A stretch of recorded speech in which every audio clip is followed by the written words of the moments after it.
Welcome to Less Than 12 Parsecs, the fastest Star Wars podcast in the galaxy. Now here's your host, Tim McMahon. Hey, it's Friday. That means it's time for our weekly roundup and recap of all the headlines that grabbed my attention this week in the world of Star Wars. Honestly, not a lot of news this week, so consider this more stories that grabbed my attention rather than news. But if there was one piece of news, I think it's the big announcement today. The Star Wars Rebels has been granted a fourth season. There was some rumors, some rumblings amongst fans that maybe this year, the third year of Rebels, would be its last, but no, looks like we're getting one more year. And that's great, because I feel like these characters need at least another year to finish their storylines. The theory is that after Rebels wraps up, we'll be getting a new show that takes place sometime between Return of the Jedi and The Force Awakens, and I look forward to that, but for right now, I'm happy to have Rebels continue on. In book news, a couple passages from Thrawn, the new novel coming out by Timothy Zahn, were released online this week, and they sort of hint at a unknown evilness, for lack of a better term, that's out there beyond the Empire. And people have taken this to mean, the Yuuzhan Vong, if I'm pronouncing that correctly, the Yuuzhan Vong are coming back. The Vong, for those who don't know, were these bad guys in the old expanded universe who were from outside of the galaxy and who hated technology, and they were sort of like space orcs, if you're a Lord of the Rings fan, and they had no presence within the Force. I was never a big fan of the Vong, and I hope this doesn't turn out to be just a new version of that. The other book news was that Star Wars Aftermath Volume 3, Empire's End, was released. You know what? I gotta complain here for a second. I'm still in book 2. I'm just so busy. I don't have time to read. But a lot of people got advanced copies of this book before it came out, and then the day it was released, all over the internet, there's headlines just spoiling things left and right for me. Clickbaity titles. Come on, people.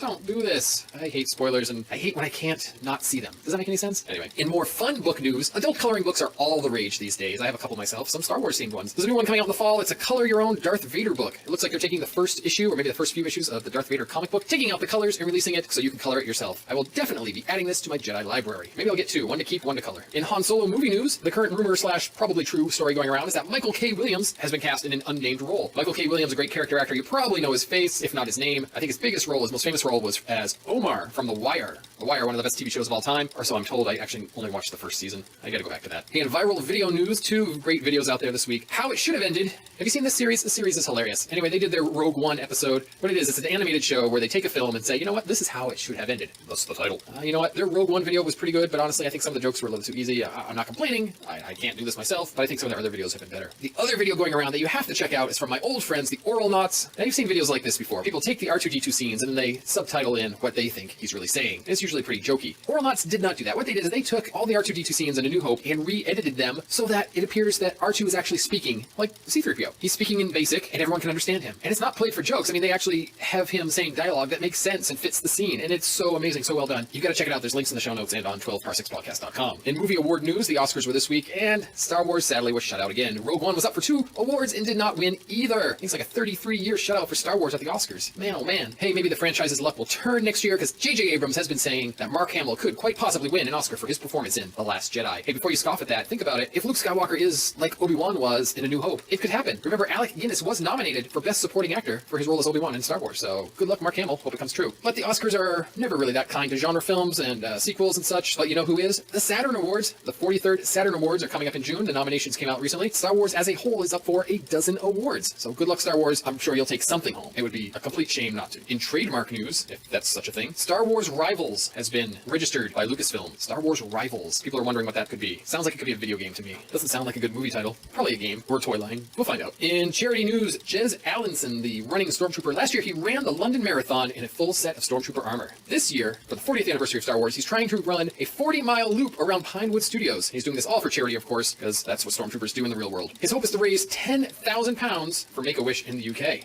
Pretty awesome. And finally, we have some political news, 2 stories that caught my attention. John Ossoff.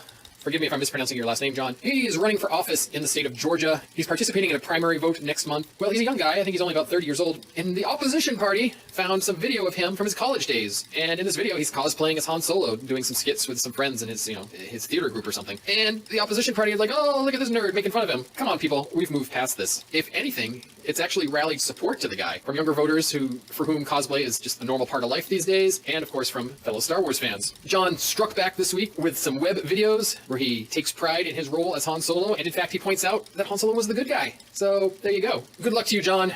I'd love to go down to Georgia just to vote for him, no matter what his politics are, simply for the fact that he's a Star Wars fan, but that would be illegal. All right, last bit of political news, and this is not about politics, but it is political. At Princeton University, a group was organizing a class reunion, and they decided, hey, let's have it be a Star Wars theme. Hey, that's great. Star Wars party. Everyone loves a Star Wars party. I've been to plenty of Star Wars parties myself. Well, they put stormtroopers on the invites that went out, and then somebody complained. They said, hey, stormtroopers are just space Nazis. In fact, the term stormtrooper comes from the German Stormtruppen.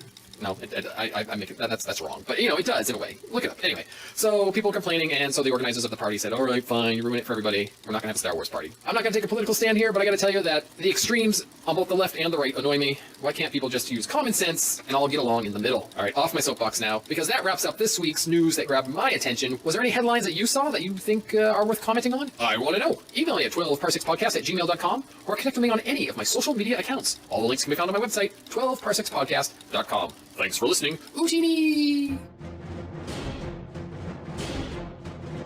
You've been listening to Less Than 12 Parsecs, the fastest Star Wars podcast in the galaxy, part of the expanded Fandomverse network of shows.